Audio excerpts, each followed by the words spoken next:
Morning, guys. Really, the only change for practice today will be Abdul. He'll get some work today. Everyone else will be not participating today. Anybody you're ruling out yet for the game? Nobody yet. It's still too soon. We'll see how today goes. Some of the rehab stuff, and then obviously we'll get some work them on the field if there's ability to do that.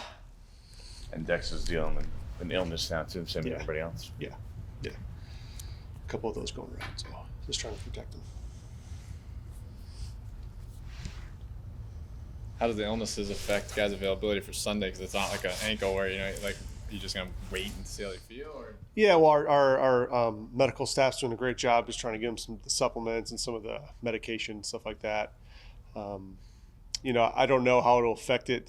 I guess it just depends on the severity of it. But we've got some pretty tough guys, so we'll see if we can work through it.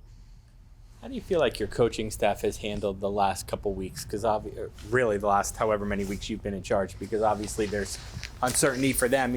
Everybody's wife and kids are asking them, where are we going to live next year and whatnot. Like, how have they handled the future versus concentrating for you on doing the best job? I'm super proud of our staff.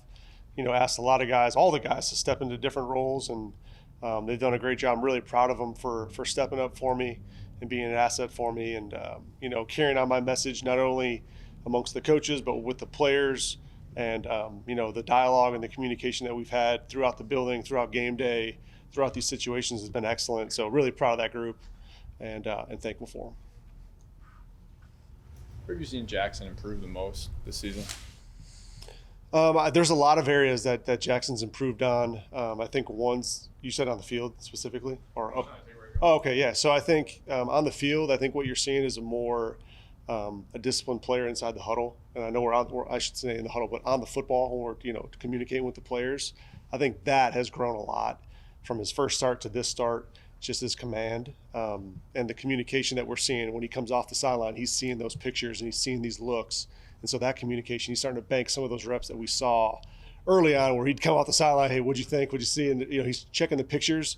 Now sometimes he doesn't even need the pictures. He's able to kind of freeze frame those things in his mind, come back, communicate it, get the corrections, get the thoughts, get the adjustments, then move on to the next set. So he's banking some of those experiences, which is good to see. In the classroom, I think and in the meeting room, you're seeing the leadership starting to step up. His voice is starting to be heard in terms of with the players, with the coaches. I think that's important. Like when we give you the keys to the car, and that's what we're giving Jackson, you go take it and you go run with it, and he's doing a hell of a job of communicating with the things that he likes and communicating with us. So I'm proud of him for that. There's always a lot of talk, I feel like, going from college to NFL, like schematically, like for quarterback, it's so much different. The defense is like, is that just something you have to go through? Is there a way to expedite that process for a young quarterback? I think that's great, because you don't know where a player is. Like, you do all your research in the front end of it, and you're going through like the combine, you're going through those 30 visits, and you try your best to kind of pull out as much of the kind of the football knowledge that he knows or one would know. And then you're also trying to teach him some of our language and some of our terminology and see how much he can retain and keep up. So, you go through like the combine, you go through these 30 visits, and a lot of times you're like, all right, it's just kind of like a pre-scripted, because these guys prep for it. I've been through it. I get it. So you go through that whole process, and then once you kind of get them in the door, now you have a program and a plan that's built out. Okay. And you're starting at really right at the basics, like front identification. What is an underfront? What is an overfront? Why do teams do that? Then you build it to the next thing, the coverages. All right, why do teams play these certain coverages? What are the leverages for these coverages? How can you identify it? And you go through this process, you go through the pressures. On top of that, you're throwing a whole playbook, and like, here's our terminology. So you build like these building blocks, and you kind of step through it, and you work it from the OTAs into training camp, into the season. And, you try to expedite it as quickly as you can, but you got to go through that process. You don't want to shortchange anybody, and particularly for a quarterback, because you got to know all of that stuff. So where Jackson, we built that program for Jackson. Now he's got to go up and play. So now he's inserted into the game plan.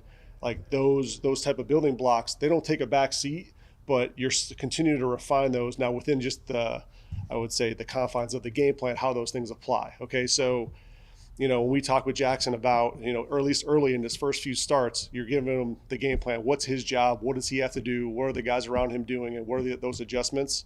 Okay, now you're teaching him this front structure of what this team likes to play.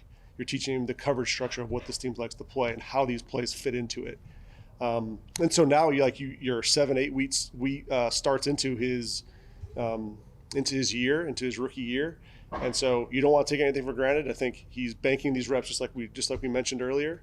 Now we got to go back and kind of, go through this whole entire program again into year 2, into year 3, into year 4.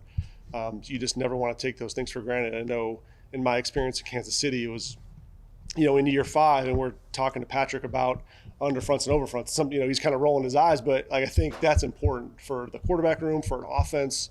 Always just kind of go through those basics, and you just never want to. You never know what little nugget or what little coaching point can make it click for that player. And so Jackson's no different than any of the rookies or the young players or even any of the vets that we have that come in on how is our terminology, how is our language going to matter, and how are we going to speak and talk through anything that may come up. With that being said, how valuable do you think it is for a quarterback to be hearing the same voices moving forward, right? That you don't have to, when some quarterbacks end up bouncing around and changing different programs, different schemes, different.